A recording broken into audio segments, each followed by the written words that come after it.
to the good structure. So remember the key messages and also the objective. Are you going to inform, to inspire, to make people move, stuff like that. So it'll help along the way to remember that all the times, and so that the structure becomes more clearer. And the other things that I'd like to introduce to all of you is the five V's. This is a value, vibration, vocal, verbal, and visual. Value is the most important one, but you have got the vibration, the vocal, verbal, and visual. So work more on the values that you can give to others. Okay. Thank you for your speech. Hope to see you again next time. Thank you very much for your input. I will make sure to do that. All right, thank you, judges. The participant number 2, please stay in the Zoom meeting until the end of the session. Moving on to the next participant, participant number 3, Pandey Putu Panji. Are you ready? Yes, I'm ready. All right, your time is 7 to 10 minutes. Please deliver your speech. As we all know, education plays an important role in the development of human resources that can adapt in this highly competitive environment. But of course, this creates challenges for our education system. The era of Industrial Revolution 4.0 is forcing us to be more creative and innovative. And not to mention, the rapid development of science and technology is happening right in front of our eyes. So the question is our education system capable of accommodating all these changes?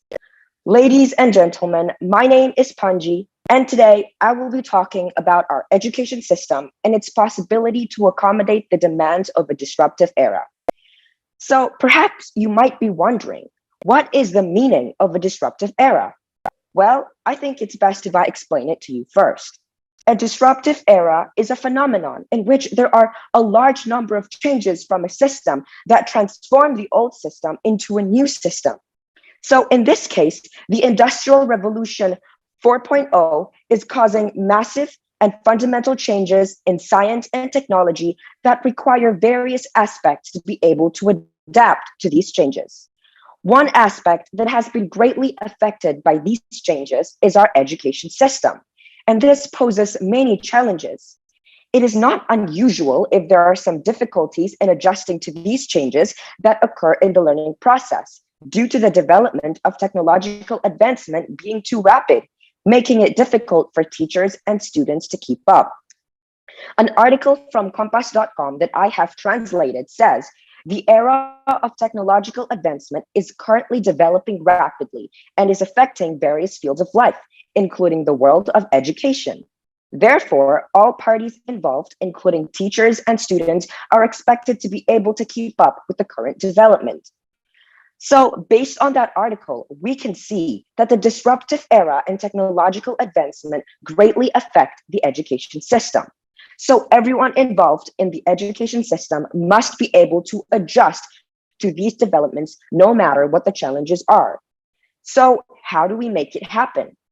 Well, the initial step to realize this is that teachers, students, and other people involved in our education system must know and understand the challenges that they are facing so that they can arrange some strategies in order to achieve the desired goal. One of the challenges that the disruptive era has brought against our education system is located in its learning process itself. The learning process carried out in most schools in Indonesia still uses conventional methods. And as a result, education and understanding of the materials given are not optimal, which in the end makes the students are not able to think critically. The head of the English Education Study Program at the University of Muhammadiyah Yogyakarta, Endro Hatmanto, said, teachers are considered merely as people who only deliver materials, while students become passive objects, only as recipients to those materials, which in the end makes the students unable to think critically and creatively. The use of conventional learning methods is not very beneficial to students because the course of the learning process is mostly dominated by teachers, and the students tend to just passively listen and take notes. The lesson materials are only written in textbooks, and that is it. The learning process is only about listening, taking notes, and memorizing, and the assessment is only done through an exam with multiple choice questions. This makes the students do not have the freedom to express their thoughts regarding the questions given. And also, the skills that are needed to prepare the students for this disruptive era, such as critical and creative thinking, are not being trained properly if the learning activities are only limited to listening and taking notes, and so does communicative and collaborative skills. Then, what learning method should be used to replace the conventional learning method? Currently, there are various innovations in our education system, especially in the learning process. And one of these innovations is the constructivism learning method. In this constructivism learning method, students will not just sit in the classroom and listen to the teacher's lectures for hours, but rather they will learn by doing something. And hopefully through this way, the students will become a critical, inventive, and productive human beings. But yes, we cannot deny that learning the theory is also important, but it must also be complemented by doing some practical exercises. And regarding the method of assessment, it can be done in various ways. It can be through observations, student activities, and many more.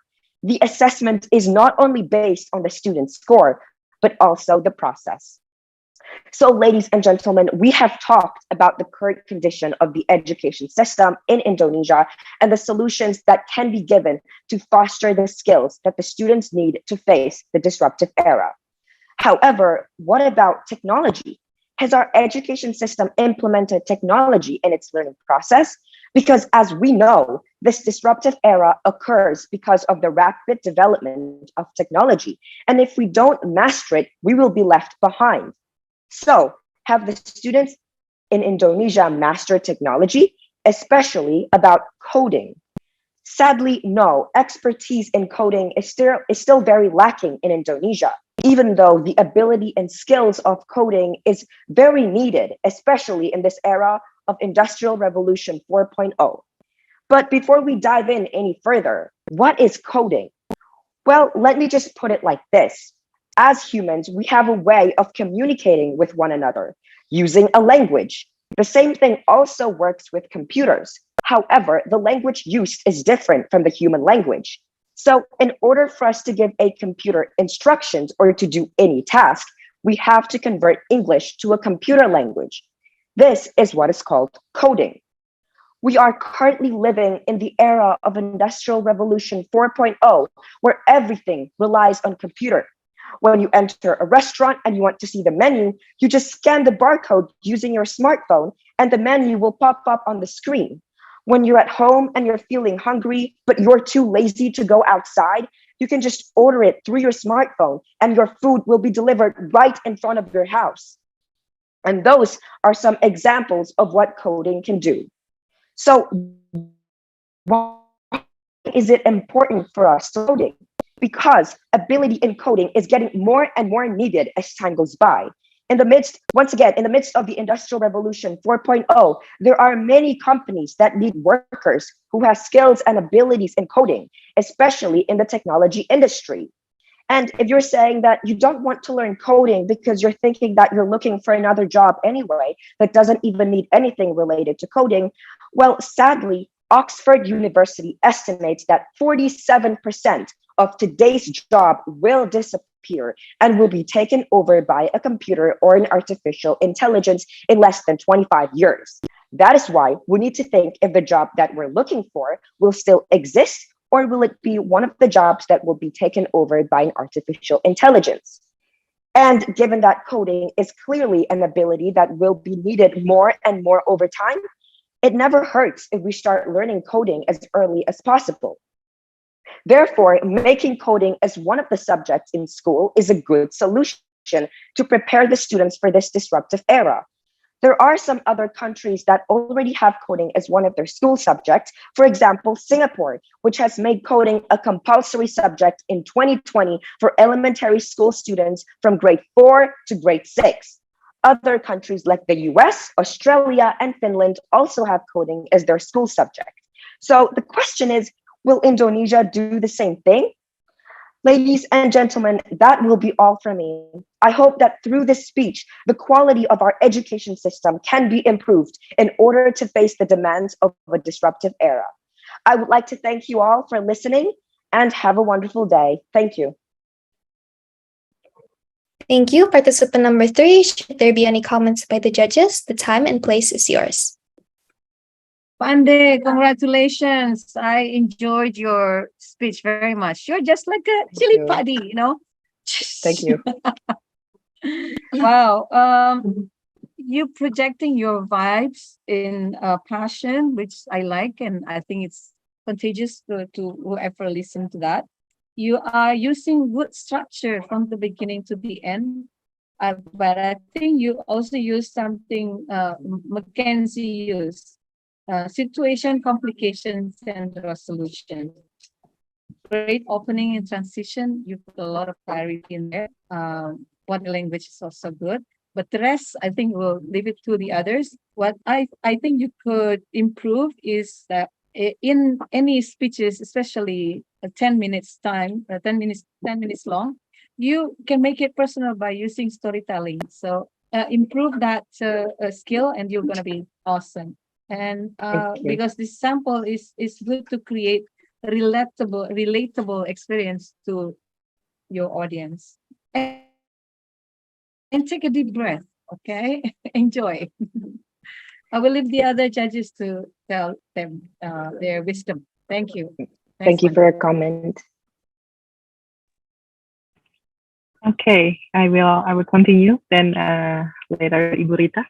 Yeah, Pande, congratulations. I really like your speech and delivery. What I love so much is your energy, as Mbak Imong said. It's the energy is so high that we really can feel it.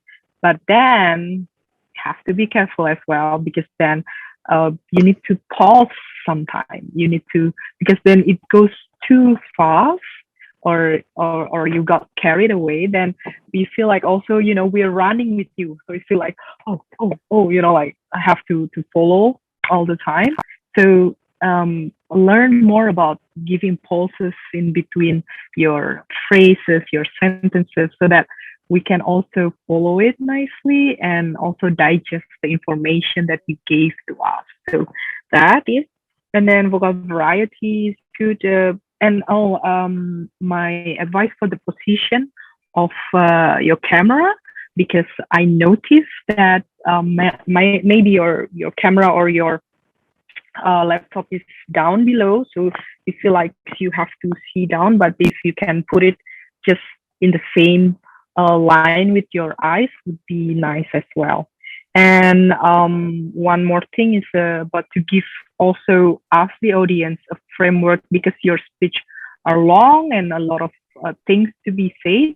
So maybe in the beginning can give us something like, okay, I want to talk about this and that, so that we already have that framework in our mind, and after that we can follow the speech easier. Okay, that's all, Pandit. Thanks a lot. And okay, to the next. Thank you for your comment. Okay, thank you, Miss Martha.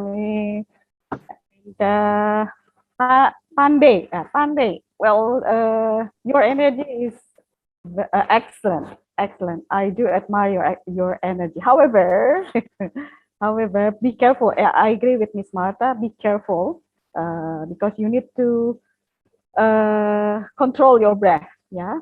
And the good thing from you is that you did the good communication. You communicate your idea, and I got the point, and I think I saw that you are successfully enough on communicating your idea, and also you gave samples.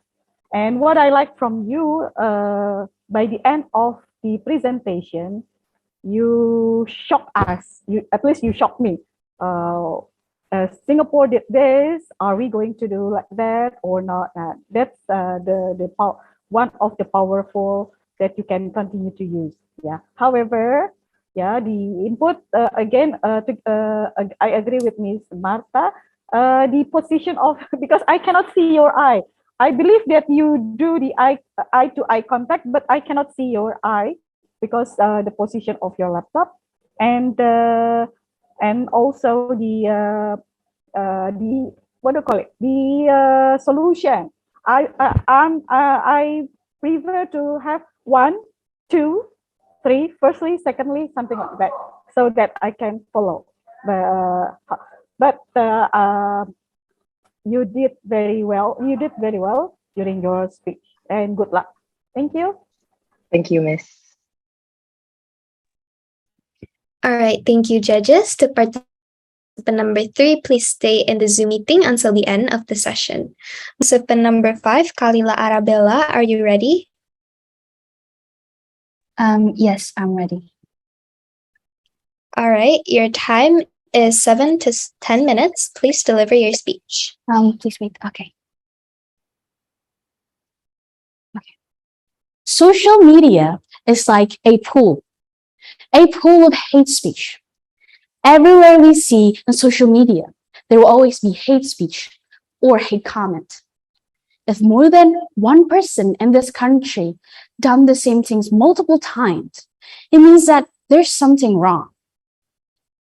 I believe that hate speech is one of the huge problems in our disruptive era. Assalamualaikum warahmatullahi wabarakatuh. Greetings, ladies and gentlemen. My name is Kalila Arabella and I'm from Sekolah Tenas Mekar Indonesia Senior High School, and I would like to deliver my speech entitled The Urgency to Evolve Our Educational System in this Disruptive Era to Combat Against Hate Speech. I've seen a lot of people get back up again after they got blocked by a certain website or media. And it's because they could simply make another account and start over again. And if they got blocked, then history repeats itself. I have an example. There's this misogynist man called Andrew Tate, who used his platform to spread hate speech and also to make women look like they're objects. I believe that this man lacked the knowledge of attitude. So is there anything that we could do? Well, yes, there is. When there's a problem, there will always be a solution. As Betty Williams once said, there's no use talking about a problem unless we talk about the solutions. Firstly, we need to know that our educational system is only focused on the theory. So to start, our country needs to realize that our educational systems need to be changed.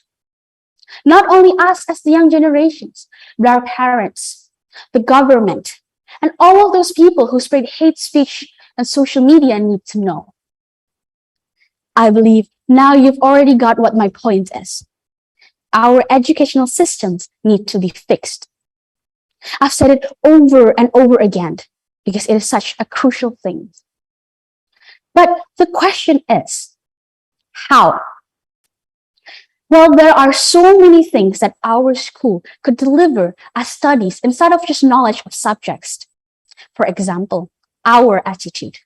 Because not only the knowledge of the things that we learn at school is important for our future, but our attitude is much more important than that. I really agree with the government ideas of applying the student's profile of 5 principles. I think it's better because we could build character since we are young and for our future. Furthermore, I have learned a lot of things from my school. My school has 3 visions: moral integrity, academic excellence, and leadership. These 3 visions helped me to realize that not only we need to learn things, subjects from school, but we also need to learn how to respect human beings. Moral integrity is the first priority because my school realizes that with character, it is the first fundamental base for someone to live up for their life. We learn about honesty, tolerance in schools among all those diversity. And of course, we learn to care for each other. I believe if the students are educated well enough about moral integrity, then they will use social media wisely and properly. The second one is academic excellence. This means that we as students should have broad knowledge and understandable about topics to know if things are supposed to be right or not.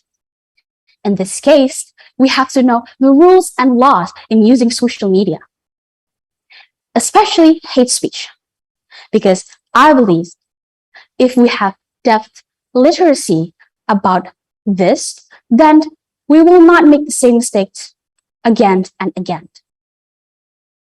The third one is leadership. Leadership is so important to education. The one who has leadership is the one who will become a great role model, a one to lead a person and a group to be a better person. So we have to implement this leadership skill in our life, because actually as a students, we are leaders.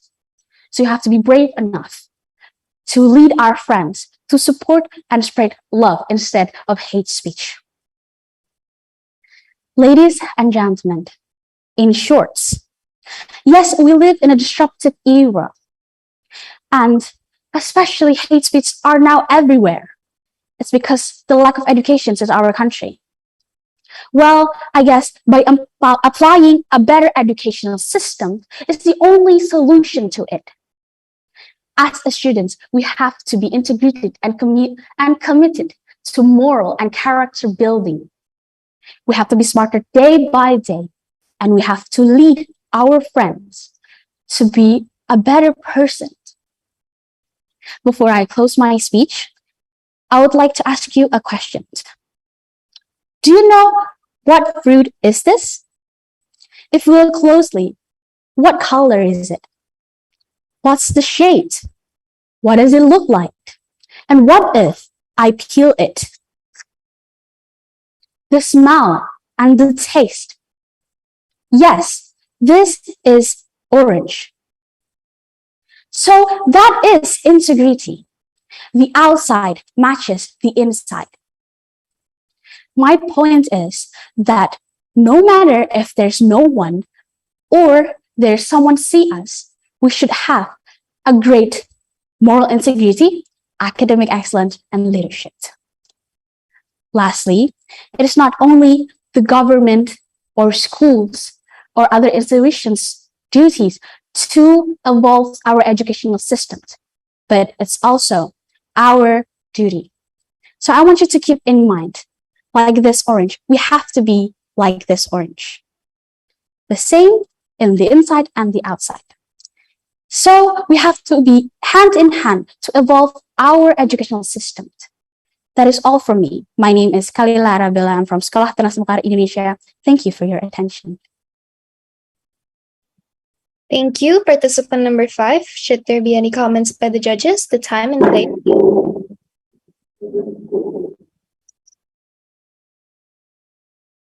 Marta, you want to go first? You can go first, Maipo. Okay, congratulations, Kalila, for a great speech. And I'm impressed with the way, like you're mature, like the content is so mature. It's hard to believe that you, including the others, are able to talk about something complicated like this. Yeah. So I admire all of you guys. It was a good opening, very strong. You also give simple sample story, this Andrew, to illustrate your message. And what I like most is you use jeruk, yeah, or the orange to illustrate that. And I think the other judges can give you some more input and compliment. What I'd like to see more is for you to change the title that is too long, because then people cannot really grab it. Just like a simple one with 2 or 3 words, and that is very powerful, so that we can, it can grab people's attention. The other thing is, if you can practice move from the tell to show, and I think this one is for everyone.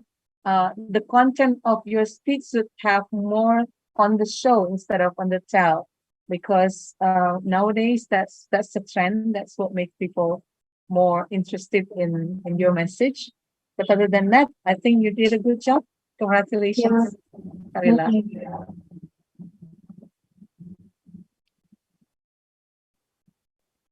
Hi, Kalila. Hi.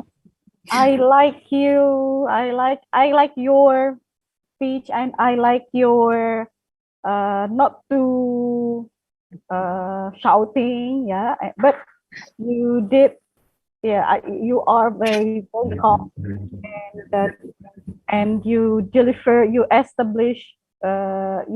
the introduction, and also when you bolster the points with illustration, yeah. And I do like your wrap up by giving, yeah, it's new technique, and I do like it. Okay, and the good from you, I noticed that you did repeat the key word, your message, and that's good. And also your share your personal experience, your, yeah, even though it's not too not elaborated well, but yeah, but it's there, yeah. And the feedback for your presentation is, yeah, again, I agree with Ms. Ipong. The the body, yeah, the issue that you deliver. Well, I prefer to have a 1, 2, 3, and the solution I deliver is 1, 2, 3, and then you do the wrap up. Yeah, perhaps you can do it in your next speech by simplifies by using only 1, 2, 3. It will help you a lot. The audience will be helped to understand and to get into your framework. Okay, good luck, Kalila. Thank you. Hi, Kalila. Hello. Hello, congratulations for delivering your speech successfully and wonderfully. I will also just give additional comment feedback. I really love the way you deliver it, where first of all, of course, the topic is very trendy and it's easy to digest for the audience. And what I like that you could also take an example, like a trendy example by mentioning Andrew Tate, etc. So it's like makes us relate. Oh yeah, it really happened out there. And then I like when you brought the prop, which is the orange. My advice would be I love, first of all, your vocal variety, but I also think that it could be improved. For instance, if you want to really making it high when you want to emphasize something, and then like slow when you want to finish it. So it will give us really the benefit in the emotion that you want to portray on the speech. And then for the closing, I think actually would be great when after you show the orange, and then give them explanation about should be, see, we should be like this orange, same outside and inside, and that's it. That's like the closing, and it's like a boom, and then people will always remember that, as I do. So overall, I think it's great, and congratulations. Looking forward to see more of your speech in the future. Thank you so much. All right, thank you, judges. That marks the last performance of the finalists. Highest appreciation goes to all the participants who have shown the best of their ability. Now we're going to move on to the general feedback from the judges. The first one will be Judge Rita. The floor is yours. The overall, Yeah, general feedback. yeah, thank you. all of you, the five participants, the five panelists, and you did very good job. Yeah, and I enjoyed the speech, the presentation, and even I'm carried away, and I felt that I feel that I am in the process of the process that explained by the participant, by the panelists, and I noticed that the topics are not easy, but all of you did very well. Even though the topics are not easy to deliver to and to transform into the framework, and also to include the audience, to get the audience um, in your presentation, and I think you did very well job in delivering the very not easy topic. And feedback, yeah, most of the participant, I noticed the position of the laptop or the camera. I think it will be helpful for the participants if before the presentation, the committee or to alert that, okay, please adjust the camera so that I can, the judges or the audience can see the eye contact, because during the semi-final and final round, I don't see the improvement from the one to the other. Above all, I do enjoy the final round, and you will have more great opportunity, like Miss Imong mentioned previously. There will be more opportunities for you all to improve and also to do better, much better in the future. Thank you. All right, thank you, Judge Rita. Moving on to the next judge, Judge Imong. You may proceed. Okay. Forgive the background noise, living nearby the street with all these street musicians. But anyway, I'm so impressed with everyone from the beginning, not only those who are on final round, but from the beginning. I mean, I rest my case with all this pessimistic of, the youth. Indonesia will be in your hands. So I'm so happy, and I rest my case on that. But I'm really proud of you guys. And I think, to me, you are all winners just by stepping out of your comfort zone and taking the challenge of short time in preparation, short preparation, and the need to stand out, which is not so easy because all of you are brilliant. And speaking of the cuff, and the other one is also fighting the nervousness or pressure to perform. I think those will make you grow more. This is the way for you to, exercise your muscle. I am so happy that I am part of your growth. Congratulations to all, and to a committee as well for a great events being conducted. I am happy to be part of it. And may all be happy. Thank you, Judge Imong. Moving on to the next judge, Judge Marta. You may proceed. Thank you so much, Yasmin, and hello everyone. I would like to give comments, especially for all the participants today, not only the last top finalists, but also all participants. For me personally, I'm very proud. I'm very proud of each one of you. As a Gen Y, I see that, this new generation are amazing, and you make me really proud. All of you have a very good English and also articulations, ideas, how to put it on the speech. to give your opinions, comments, solutions. I think first of all, that's like very great and brave and make me very proud.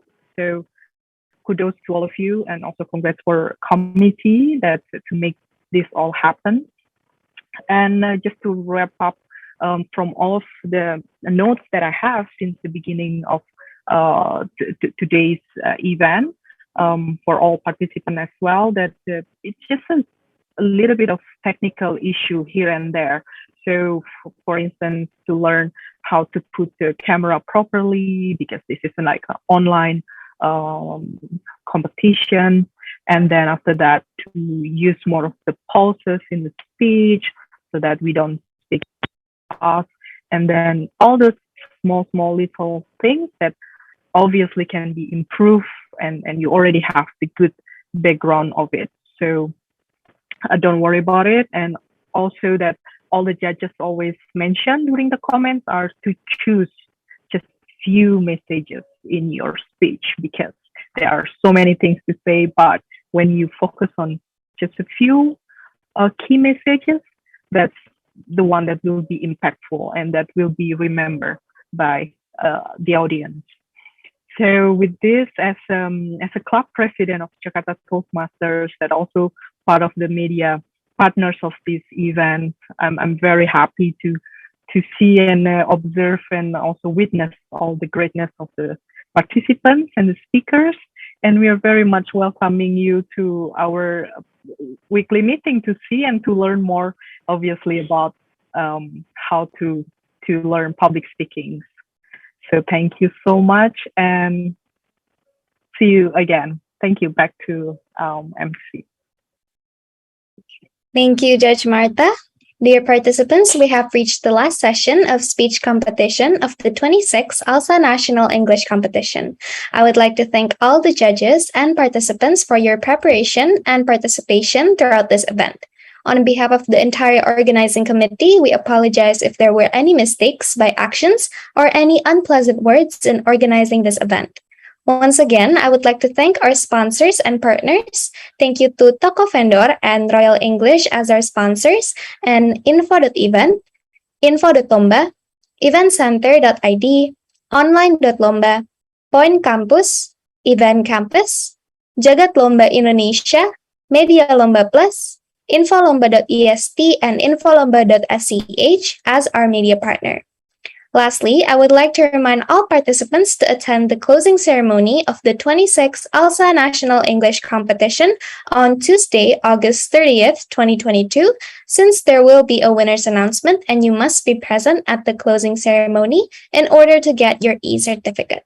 We hope to see you there, and we wish you all the best of luck. I, Jasmine, as the Master of Ceremony, signing out. I wish to meet you again in other upcoming opportunities. Since the event has come to an end, participants are allowed to leave the Zoom meeting immediately. Wassalamualaikum warahmatullahi wabarakatuh. Om Shanti Shanti Shanti Om. Namo Buddhaya, Salam Kebajikan. The 26th ALSA National English Competition, enforce perseverance, seek for brilliance. ALSA, always be one.